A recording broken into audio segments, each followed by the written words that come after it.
Drew Nichols, aka DJ Floor 20. Welcome to the show, mate. How's it going?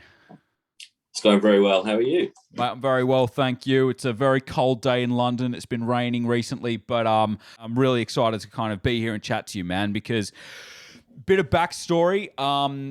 For those that are sort of following the show, there's a lot of really, really exciting bass music coming out of Sydney and Australia right now. It's a really exciting time. I was chatting with Drew beforehand. As you phrase it, there's a bit of a renaissance happening in Sydney right now about, around bass music and bass culture. And you're someone who's got a lot of history in Sydney bass music, drum and bass especially. So for those that don't know, and for me as well, can you tell us your backstory? Okay. Originally, I'm from the north of England. I'm from Cheshire. Oh, Yeah. So I've basically, I think I sort of grew up. My big brother was into raves and stuff at the time. I was a little bit young, but I was listening to a lot of music at that stage. When we finally moved out to Australia, is basically when I kicked off my full-on journey with it. I was just running around, collecting jungle records and hardcore records back in the day, and just mixing really terribly with my friends, and just having little sessions over at my mate's house. I was always the MC. I started MCing from an early age. nice. Yeah, it was fun. Hosting parties was always fun. I continue doing that sort of on the sly every now and then, just sort of helping out with parties and things. Yeah. But yeah, I think I just been DJing for such a long time. And then when I finally moved out to Sydney, I basically settled in to the club scene and the rave scene here. And I was just going to everything. I was going out and watching guys like DJ Reload, Mark Bionic, Alf, rest in peace. And basically, I'd go out and check these guys out all the time. Eventually, I sort of broke into the DJ scene in Sydney, and started playing drum and bass a lot. Yeah. How old were you when you started playing out at the clubs in Sydney? I'm going to say I was in my 30s. It's been a long journey. I was in my 30s when I started DJing out in Sydney, and I just sort of continued on playing the occasional doof. Having a lot of fun, mixing with my friends and things, and producing in the background as well. What did that look like? Because that's right where I'm at. At the time, what were you producing on, and what was how did that go? It's all crazy stuff. So basically, I started producing on Impulse Tracker, which was that's where it goes like vertically as opposed to horizontally, right?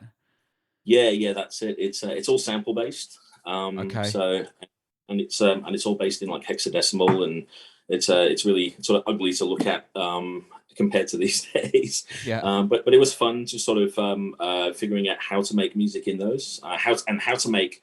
I was making a lot of techno at the time, just because I found it a little bit simpler than manipulating breaks and things. Yep. With just sort of throwing kick drums together and toms and things, and just making big hard techno tunes, and also trying to make actual music, like even though music theory for us at the time was just something that we were figuring out. So a lot of off-key things, a lot of experimentation, and a lot of loud tracks and a lot of loud, quiet tracks, and it was all very amazing, but also very terrible at the same time. So you could go through that phase. But yeah, I had a lot of fun with that. And I think I've never really sort of looked back since starting to use things like that. And programs now are just getting easier and easier to sort of flesh out ideas. So yeah, I think after Impulse Tracker, I moved on to one called Buzz Tracker, which was the Windows version of a tracker. And it actually had a screen that had a interface where you could drag in effects and drag in synths and things to it. So it was a little bit more closer to what Ableton is now. Yeah, but it was all still very old technology. So the music wasn't sounding amazing. Yep. But a lot of experimentation was to be had. Yep. So yeah. Okay. And you were making techno, and how did that sort of progress? Yeah, and what was the journey there? Because obviously you were a drum and bass DJ, as you said, and now you're making a lot of footwork. So yeah, how did that trajectory go, and how did that change over time? Yeah, well, I guess being into at the time, jungle was basically, that was my whole world. I absolutely love jungle music.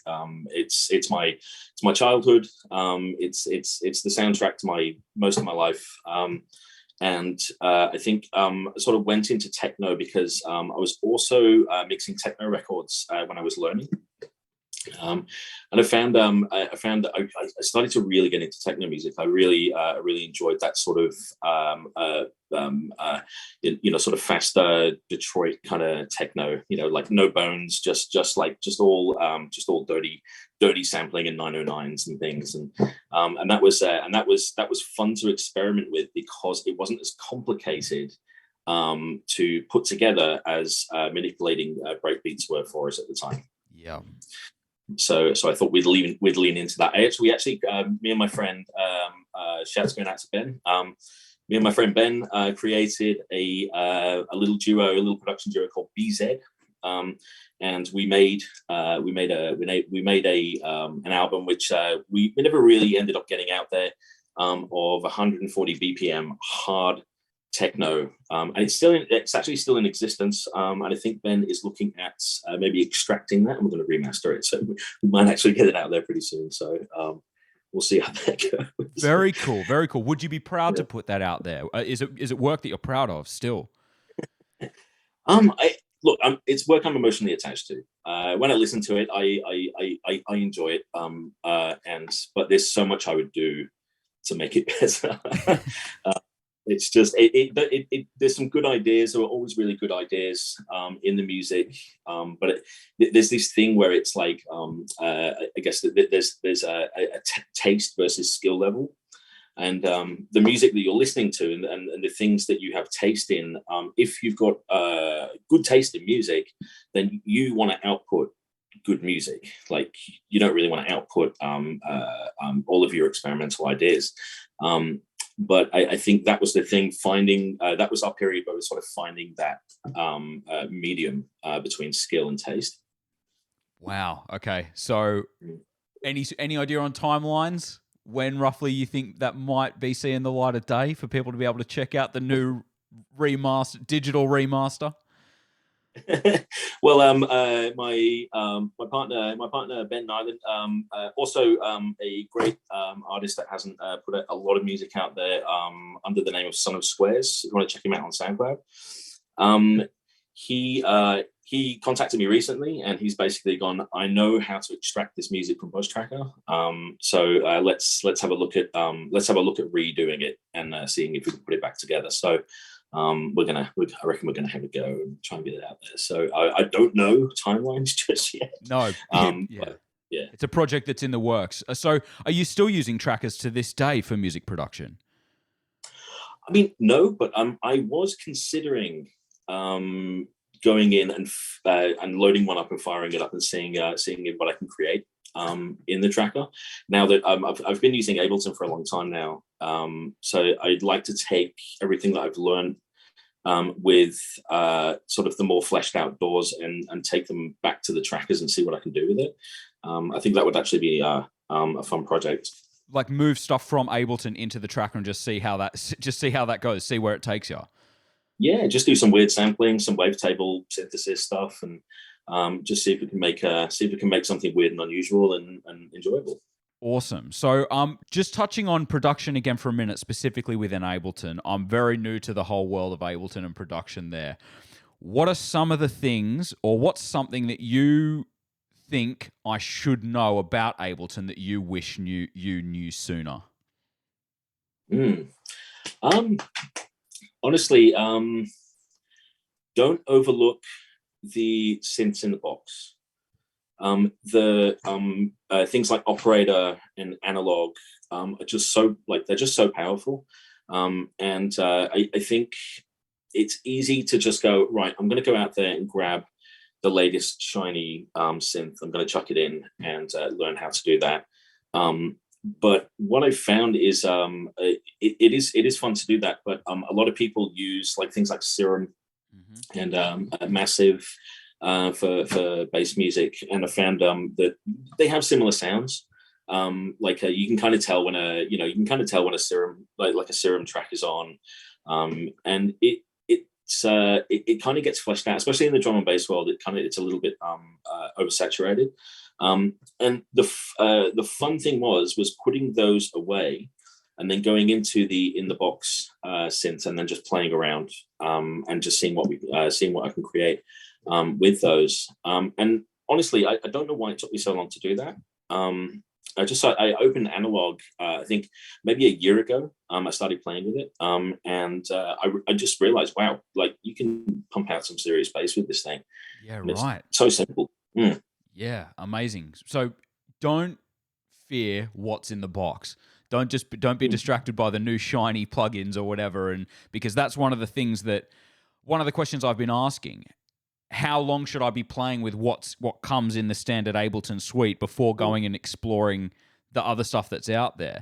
I think it was either Caitlin or Bissu who said at least 6 months play with, because I still don't even know my way around Ableton yet. How do you navigate Ableton? What's your controller setup like?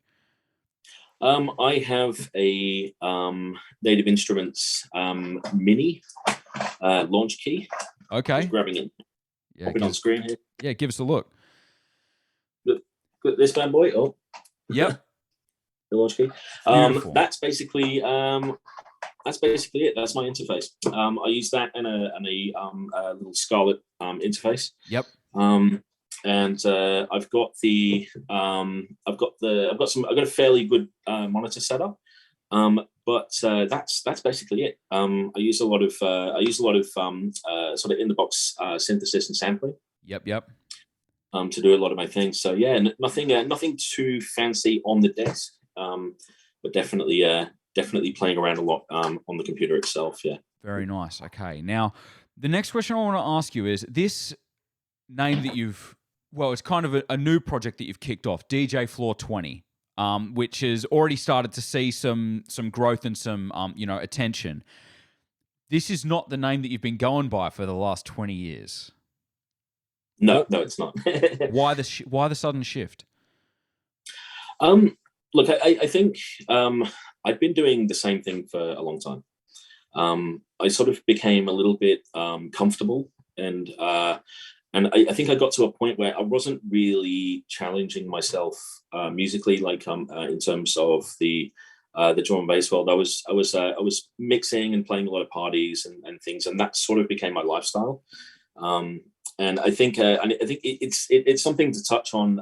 Is basically I think it's easy to sort of slip into something and stay there and just do the same thing for a long time. It's very easy to sort of do that. But what I decided was when COVID hit, we all got locked down and all of the gigs went away. And I wasn't sort of going out and sort of mixing with the same people or doing that anymore. And I was sort of left to my own devices. And I thought to myself, I could either sort of wait and then come back in and keep doing the same thing, or I can sort of switch off, put a new mask on, and then come back and sort of try to realize all of the old ideas that I used to have and never sort of fleshed out. Yeah. I was thinking to myself, like, drum and bass for me was, and I don't know if it was because I was getting older, it was getting too fast. Okay. I found it was just sort of every weekend, just 174 BPM, sort of on, and like internally, I felt like it was almost like my internal clock was set at 174 BPM. Yeah, and I found I found it hard to sort of settle down. What I started doing was making music at slower tempos to see what would happen, and I haven't looked back. Everything I've made since has just been, and everything I've been playing in my DJ sets and things as well, it just has so much more room and so much more room for grooves to come through. Yeah, I think when it's too fast, you lose something. Absolutely. Is it a lot? Is it mainly footwork that you're making now, or are you even sort of going even slower than kind of like 160? Yeah, look, I mean, honestly, footwork is something that I've fallen in love with. I've absolutely fallen in love with it. It's amazing. I Yeah. It is great. It's bare bones music. It's music made by it's music made by people that are just doing what they love doing. Like there's no pretension. There's no sort of lording it over anybody. I don't see much of a there's not much in the way of there's nobody out there saying, you know, this is the way it needs to be and this is the way it needs to be. It's just this like area where people are just making really cool experiments. And that's exciting. That's something that I find that if you get stuck into one genre for too long, you kind of miss out on. Yeah. The beautiful thing about footwork as well is it's up at that tempo where you can throw in jungle and drum and bass if you want to. Yeah. You and obviously with the history that you've got in drum and bass, I guarantee you've got some absolute favorites that you'll still be able to work into your sets. You're not completely changing and going and playing, I don't know, Witch House, for example. You're not playing something that's, you know, they're in the same ballpark, but more experimentation to be had. Yeah, look, I found the 160 mark is where jungle used to be, and I would say maybe the quicker end of like all the old hardcore rave music from back in the day, and there's like it was fast music back then, so music just sort of kept getting quicker as it went along, and I found where I loved the music the most was when the music was at around the 160 mark. Okay. And we talk about tempos in this weird sort of genre defining numbers, and I find that I find it really interesting because when back in the day you would say to somebody, "What kind of music do you play?" and they're like, "Techno." "What kind of music do you play?" "I play jungle." And it's but now it's like what tempo range do you play? I play 140. I play 160. I play 170.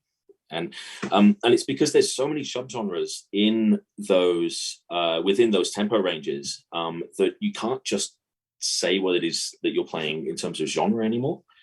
You've kind of got to give them an idea of how quick is your music. Yeah. And I think that's I think that's the I think that's it I found it very fascinating.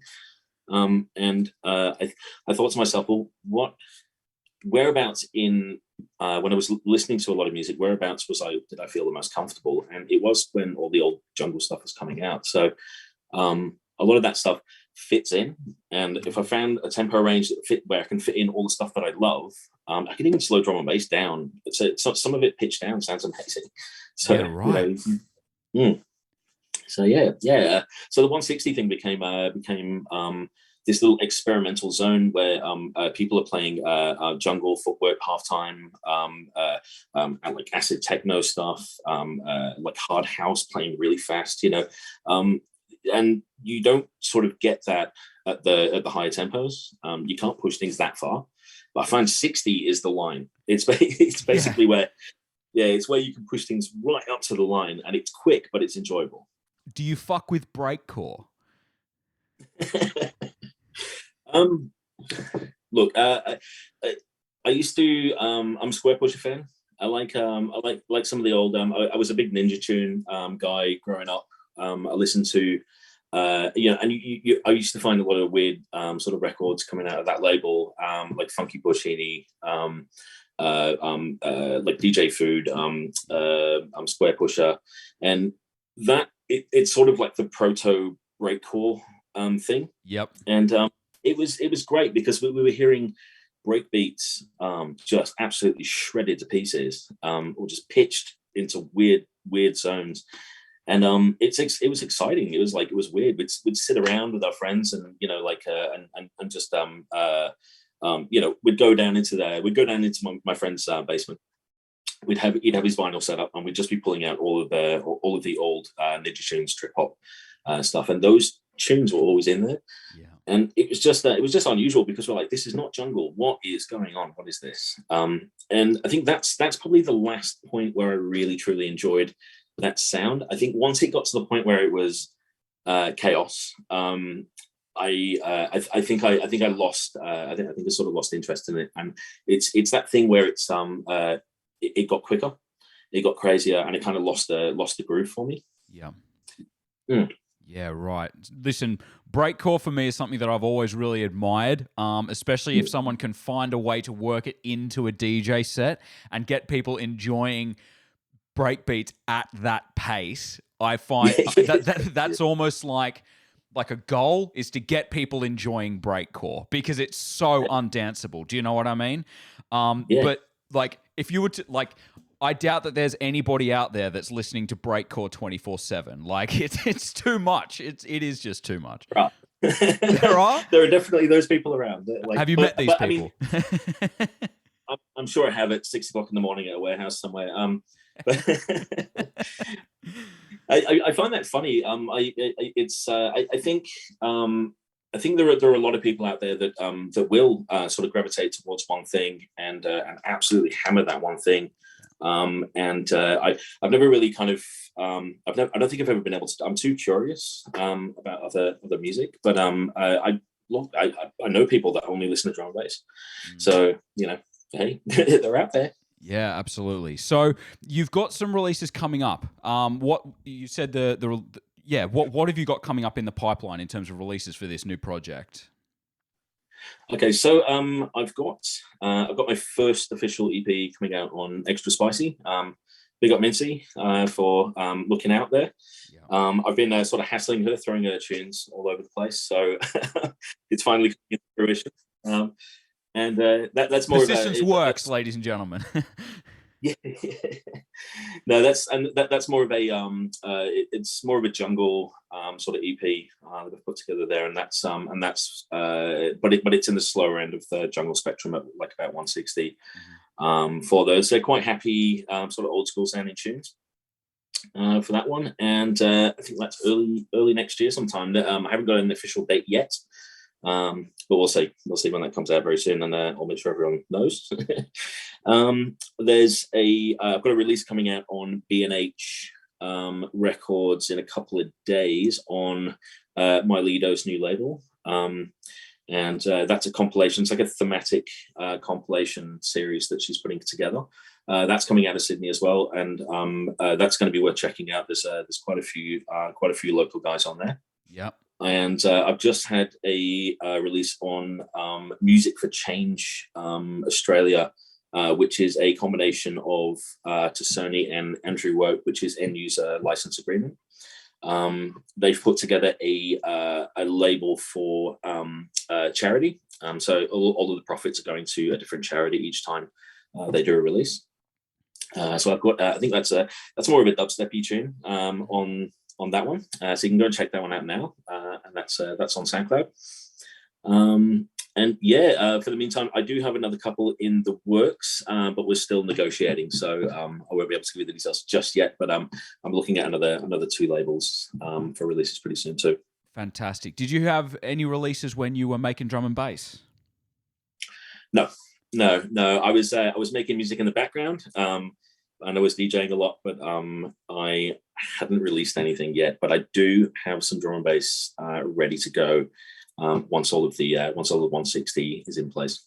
That's amazing. Okay, that's really, really cool. I'm really excited for you, man, to have sort of brought this new phase of your kind of like DJing and production journey. It seems as though things are going really, really well for you. And I'm really excited to kind of see what the future holds for you, man, because I fucking love footwork. It's funny, the one thing that I want to make is more than anything else is footwork, and just start chopping up vocal samples and put loads of kicks in. That to me just sounds like a lot of fun, you know.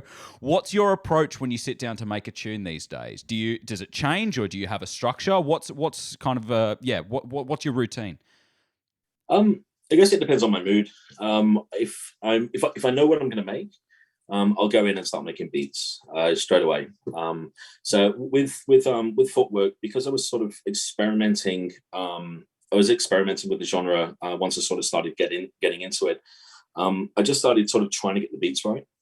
So trying to make sure those kicks were doing interesting things, and then just treating it like a big drum machine at 160 BPM, and just making 16 bar loops of variations and things, and then fleshing it out, and then just finding some nice like melodic elements and things to sort of add into the tunes.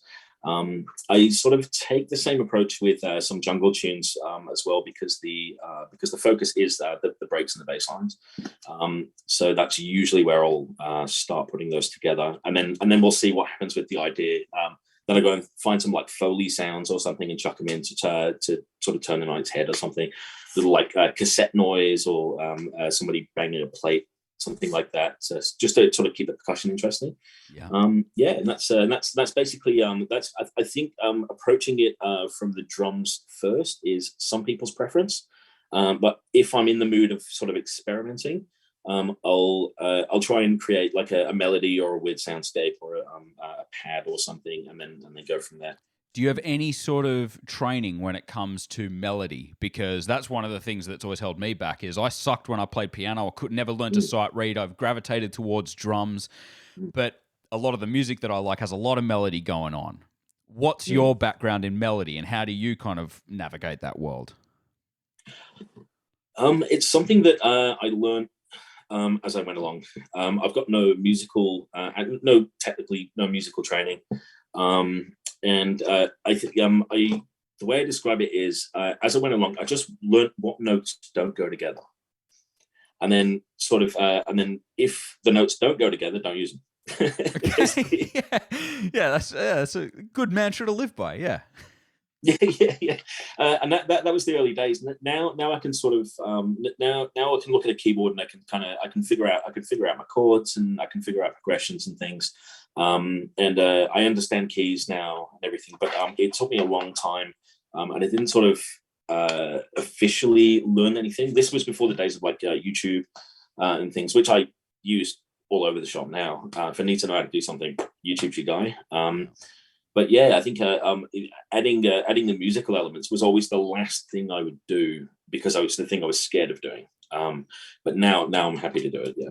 That's awesome, man. So it took a bit of time, but you're there now, and you're not afraid to start with the melody first and kind of work your way down that way. Because I'm watching the Dead Mouse masterclass, because it's one of the ones that I had access to, so I managed to get my hands on it. And he always starts with a melody. He can't play; he has to draw it in manually with his mouse, which sounds like a massive chore.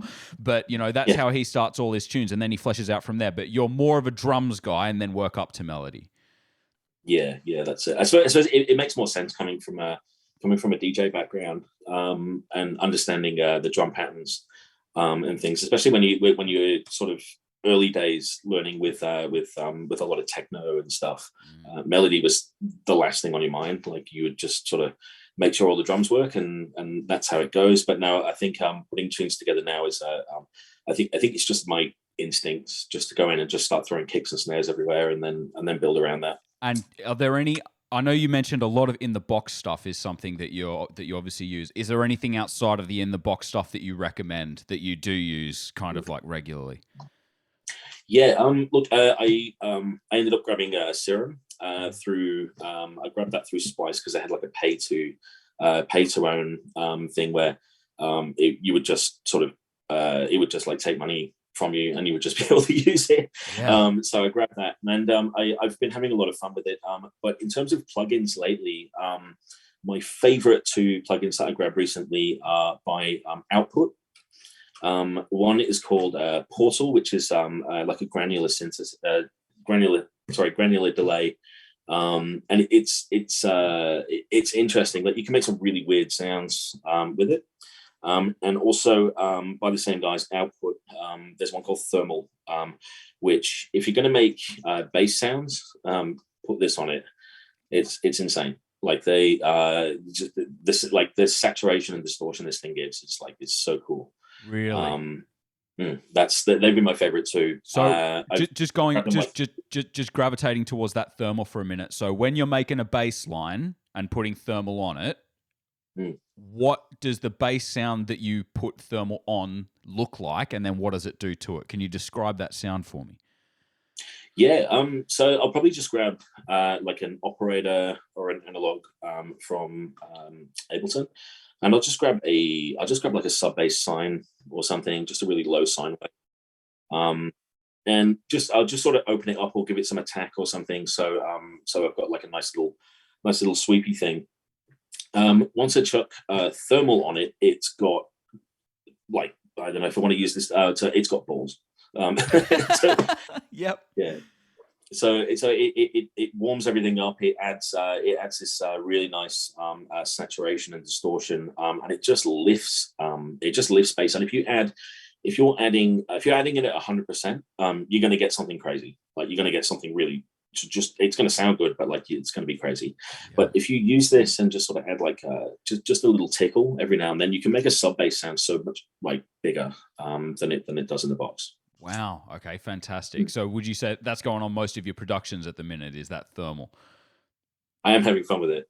Yeah. That's awesome, man. Any others that you can think of that you want to give a shout out to, maybe from your past? What was some of the stuff that you used in the past that kind of got you through and that you really enjoyed playing with? Buzz Tracker. If you can go out there and find Buzz Tracker, it used to work on Windows 9. Sorry, I've got to think about my Windows now. It was like a really old. It'll be a legacy Windows thing, but if you can find Buzz Tracker, or if you can find any of the DOS-based ones like Impulse Tracker or Scream Tracker, those are fun. If you want to go back to, it kind of reminds me of like the old like Akai sampler setups. Yep. If you want to have a play around and make some authentic sounding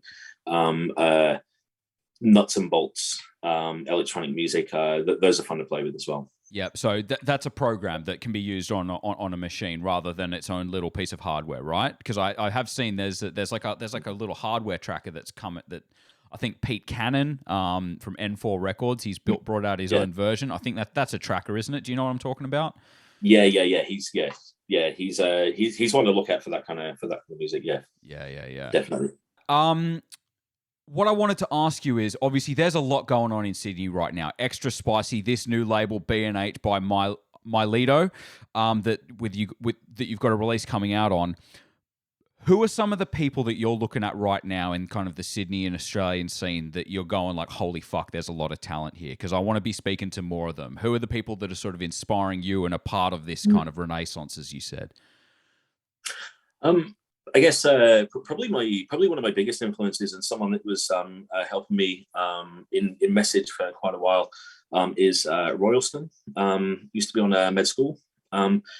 He's got his new album coming out at the moment. Look, he for me, in terms of local producers, absolutely blew me away. I can't even. I feel like an imposter making music when he's doing it because really? he's so good. And he was a big inspiration. Sort of going like playing through the drum and bass scene in Sydney. And there's a few that are sort of hiding away. DJ Reload makes really awesome music. Has barely put any of it out there yet. So shouts out to Reload. Let's hear some of that. Yeah. And honestly, there's a lot of others, like some of the guys on Extra Spicy as well, are cool, and Bisu, and Mincy, Killjoy. All those guys, and if I'd name everybody on that label, because I pretty much will listen to anything on that label. So, yeah. At the moment, and everybody's doing some really cool bits. I think that's it. I haven't searched that much in the last year, and that's because I've been hiding from a virus trying to make my own music. Yeah. How have you found? How have you found being through the pandemic? How's it been for you? Look, honestly, I saw it as an opportunity. I work from home, so my day job allows me to work from home, so I can basically close my laptop, and then jump on Ableton as soon as I'm done with work. Nice. And that's been fantastic because previously I wasn't afforded the luxury of having time to put into my music. Yep. And I think now is probably the time in my life where I've put in the most effort into my music, whereas previously it's been quite patchy, where it's been like a year here and a year there, and I've been sort of juggling life. But now, because of the pandemic, I've kind of seen it as a bit of a blessing, and just been working on my craft. Yeah, that's fucking awesome, man. Will you be playing out again in the near future? What's the status of Sydney like right now? When do you think you're going to be able to get back to the clubs and start playing again? I'm not sure. It's a lot. I've sort of put DJing on the back burner for the meantime. I'm just going to wait for things to sort of get rolling again. As you know, Sydney's been kind of up and down with its rules. Yeah. So it's hard to say whether that will stop again tomorrow. So it's a little hard to plan things. Yeah. Things are starting to come up now. So I will be pushing gigs once they come out, and I'll hopefully be playing more of my own music when I get out there and play, and that will be more of the focus. That's fucking awesome, man. Listen, thank you so much for joining us, Drew. It's been a pleasure chatting to you, mate. Ladies and gentlemen, check out DJ Floor 20. All the links are in the description below. If you love footwork, good times, jungle, extra spicy, following in the Sydney music scene and what's going on right now, it's really, really exciting. Drew, DJ Floor 20, thanks so much for joining. Oh, wait, before I let you go, sorry, did you want to say something? I can see, yeah, did you want to say something? Just want to give a shout out as well. My fiance has started producing music. She started putting music out there for Music for Change as well. Nice. And also is starting on GoShed soon. So I just wanted to give a shout out, and also go check out her music on the name to Sony as well. Absolutely, mate. Thank you so much for joining us. I'll speak to you again soon. Cheers. Cheers. Have a good one. Hello, legend. Thank you so much for watching all the way till the end. If you'd like that, I got a ton more of these interviews being uploaded constantly on the YouTube page. And I do a weekly mix on Mixcloud every Saturday. So if you can subscribe, like, comment, that helps out loads with the algorithm. And if you follow me everywhere and you like the sound of what's going on here, let me know. I'm always open to hearing from people. This is very new. I'm figuring it out as I go along. But yeah, there's tons more. Check out the other interviews. Follow me. Listen. Jump onto the live stream. Say hi. I'm a friendly dude, and I really appreciate you watching. So thank you so much. You're a fucking legend. Love ya. Peace. Bye.